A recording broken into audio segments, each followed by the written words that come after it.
Now, there's nothing wrong with plain steamed rice. In fact, I love it, but sometimes I want to jazz it up slightly. For example, if I'm having a chili con carne, I love making this rice. This is my basmati rice with coriander and lime butter.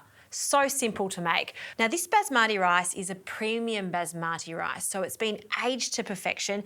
You know that is basmati from its distinct long grain, and as it cooks, it becomes fluffy and light. It's never gluggy. So into a pot, I'll add my rice, and to that, I'll add my water. So for this rice, 2 cups of rice will take 4 cups of cold tap water.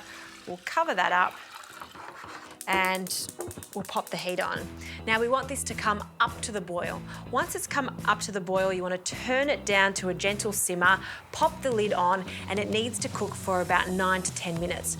Once it's completely cooked and all of that water has been absorbed, turn the heat off and let it sit there for 5 minutes. And that's when we start adding our lovely flavours. In the meantime, I'm just going to prepare some coriander. I've washed the coriander. I'm just going to freshly chop that, also juice my lime.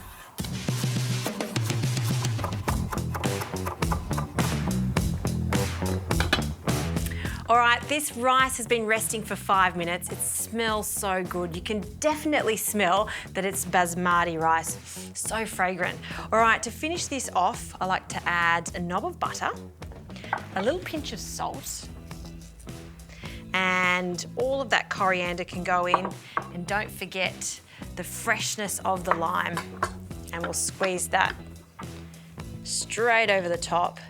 I love the lime flavour in this, so a whole lime. And I'll grab a fork and we just incorporate all of that into the fluffy, gorgeous long grains of the basmati rice.